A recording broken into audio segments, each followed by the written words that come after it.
Welcome to Rocco Radio. I'm Jason Bryan and you're listening to Well Connected. A few weeks ago I had the real pleasure to catch up with one of our industry's chief roaming architects and specialists, Global Wholesale and Partnership Executive for Roaming, SMS, Wi-Fi and Voice at Globacom Nigeria, Consolata Ugboko. In her interview, Consolata talks about how she got into telecoms, her personal view on the telecoms market in Africa, and shares interesting insights into what it's like to build a roaming team from nothing. Coming into the industry at this point in time, you should make yourself available for change at any point in time because the industry is dynamic. You should be able and be ready for change at any point in time. Don't be straight-laced or say, oh no, I must do things this way.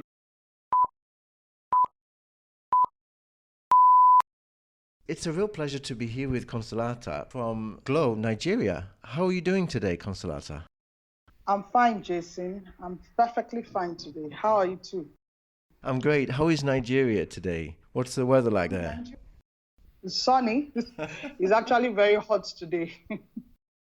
So Consolata is a person I've met in the industry several times, and I thought it would be really cool to get to know you a little bit better. Can you tell me the story of how you started in telecoms? What did you study at university? Okay. Our sciences, I studied microbiology, pure science. And so you weren't sure at university you were going to go into a telecoms company. So there was no plan for telecoms at all. Like, I always wanted to be in oil and gas. That was my vision from university. Why oil and gas? Why energy companies? What was the appeal? Well, they were stable. At that period, there were the stable companies that paid good salaries. Right. So it was about finding something where you for sure could have a long career. Yes. Most people that you knew were in oil and gas had been there for ages. As a girl, growing up in Benin City, you wanted to go into oil and gas because it was a good job, but what did you really want to do?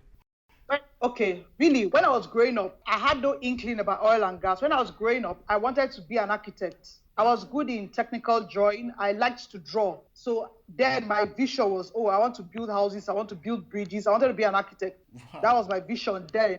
Of course, that quickly changed. Once I entered university, that changed. But my initial vision as a girl was I wanted to be an architect. Everybody else wanted to read medicine and pharmacy and some other thing. I wasn't interested in any of that. I wanted to use my hands. I loved drawing. I was always sketching. I was always drawing one thing or the other. So you wanted to be an architect. You were drawing all the time. You got to university and you realized this wasn't something that realistically you could do. The reason why when I got into university was like, oh no, architecture, you have to do it for 5 years. I said, no, I can't be here for 5 years. I don't want to be here for 5 years. So it was kind of a stupid way of switching to sciences. I always loved sciences. I was always good in sciences. So sciences was not a new terrain for me. But that's how I switched from my drawing days to pure sciences. Just because you wanted to get into work and you wanted to start somewhere with work. Yes. You think, I'm in a hurry. I don't have 5 years to spend in university. I'm in a great hurry. I want to graduate quickly and jump into the workforce. So that's strange. You can imagine. Yeah. No, I can. I know exactly what you mean. It was a question for me about how long you study for, and you always just want to get a job because when you're younger, you want to buy things and you want to, Yes. Then you're thinking, when I'm an adult, I'll do this, I'll do that. So your thinking is, I need to get out there quickly and do all the things I've been dreaming I want to do. You did an MBA as well. What was your MBA in? My MBA was business administration. Business administration. So this was in around 1995 when you started your career in the energy business. Yes. So basically the job market was very difficult in Nigeria at that time. Well, it has always been difficult. There was no short job waiting for you, definitely, after school. Well, too many graduates, few jobs. So definitely the market was kind of, full of people looking for jobs. But the good thing is that you could actually get a job in any industry, irrespective of what you read. Most of them had a test. You write tests. Once you write the test and you scale it, they really don't care what you read. They felt that the university was a grounding for everybody to come out and come into the workforce. That's a really interesting perspective. Actually, I feel like it's a bit similar to the UK, where, my degree was completely different to telecoms and it wasn't even in the business sector. I fell into telecoms by chance because I was looking for a job. I actually wasn't looking for telecoms per se. And I came across the company. Then it wasn't even called Glow, it was called something else. So from the name, you wouldn't even know it was a telecom company. And of course, I applied. Of course, during the interview stage, I got to find out it was a telecom company, newly licensed. It wasn't a planned action at all. But of course, when I got in, it was a very interesting find. Then we're just a brand new licensee. We had just received the license to run a GSM operation, but we hadn't started at all. It was a brand new entity. But after a while, I think due to change in government, the license was revoked. So we had to start again.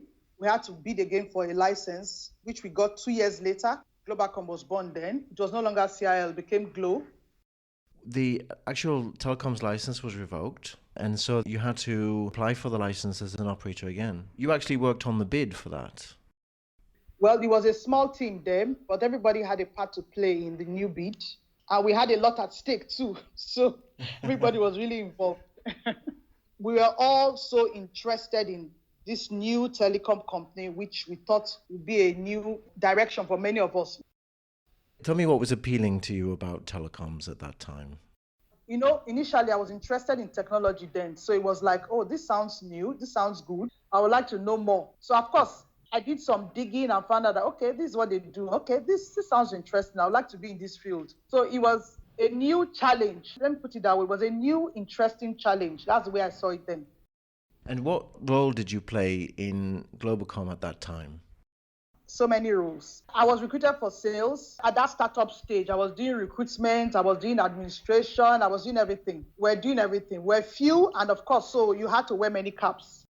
So you were working... Many hats, as they say. Yes, exactly. So I was recruited for retail sales. So of course, when we had launched and things had stabilized a bit, I now went over to retail sales, which was what I was actually recruited for. But of course, my stay there was very short-lived because we had barely started before I was moved to start the international units. For carrier services, right? Yes, for carrier services and for roaming. It was kind of brand new. It was interesting. Of course, it was hard work then.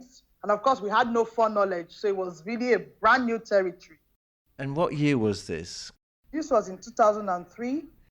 And so you had to build the roaming function completely yourself. I had two other colleagues one was technical, one was also commercial, but he was short-lived. He didn't stay long. He left shortly after we started. But I just had the technical guy to fall on. So you can imagine, it was really, really grueling at the beginning, but it was interesting. So how did you start to develop the international team? What was some of the first things you did? Can you remember? The very first thing we did was to set up our POP in the UK. Our POP was for our international voice business. So that was the very first thing we did. All hands were on deck to get that up first. So this was 2003. When did you set up the first roaming partner then? The first roaming partner was live before the end of that year, before the end of 2003. It was Orange France. Because once we had the first launch, everything was, okay, confirmed okay. So it became a lot easier for the rest. What did you do to try and get people to take notice of Globacom at that time? Because there was already Airtel and MTN. I had to be seriously persistent. There was persistence. They all came up with the same reply. I already have two partners. I say, well, you need a third partner that will offer you better rates, better hands-on feedback. It was persistence, really. You know how the industry is. They just tell you, no, I'm not interested, and they just buzz off. You have to continue beating at their doors. No, I have something different I'm going to offer you. And once we had launched a few, of course, others started listening. Oh, okay, they're live. Okay, so it became a bit easier. And you were the first network with data roaming, isn't that correct? Yes, surprisingly, even though we're 2 years late, we're the first to launch data roaming. And of course, we worked tirelessly to get that launched. Luckily, we had that monopoly for 2 full years before any other person launched data. So you had a real head start over the other operators. Because of that data launch, we got some key partners to come on board that, had previously been very slow. And we had some others that were on board, were not really using us. They started using us because of data. The onus then was, okay, let's quickly work on increasing our coverage globally. And of course, getting more partners in, getting more people to recognize that we're serious and we're ready to deliver on our promises. And of course, shortly after then, we had a license in Benin. So of course, there was another roaming country to add to Nigeria. So our bargaining strength increased a bit, where we can offer you two networks. And a couple of years later, we had Ghana to add on to that. So you were expanding into a group and you had to manage the roaming solution in centrally, I guess. Yes, we do that. We manage three networks centrally, though they all have independent networks, but the services are managed centrally. Network elements are very different. So a long history in telecoms. What do you think to telecoms today? The good thing about telecoms is that there's always something, some new technology, some new thing that we are adding on to what already exists. So I don't think telecoms will ever be a boring sector for anybody. There's continuous innovation and something new coming up all the time. So for me, telecoms is always something interesting. In this wave of IoT, there are new things to do. Okay, instead of just doing traditional roaming, how can I get enterprises interested in IoT so that we can build something beyond the borders? Roaming in itself seems to be like, oh, they say it's traditional, but I think with the growth in technology, there are new ways you can do different things in addition to the traditional roaming with your phone. So it's not something that will get boring anytime soon. I don't think so. And how is the launch of 4G? Have changed habits because with 4G you have a number of new benefits, right? You can download things, you can connect to the cloud. It's faster, but people are also streaming video and different things like that.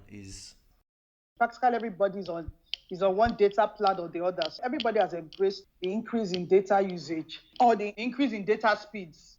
For most of us, of course, with the new handsets coming up, the new smartphones coming up, the demand for 4G is even higher. So you find everybody with their latest handsets with a 4G SIM, and of course, guzzling up data so quickly.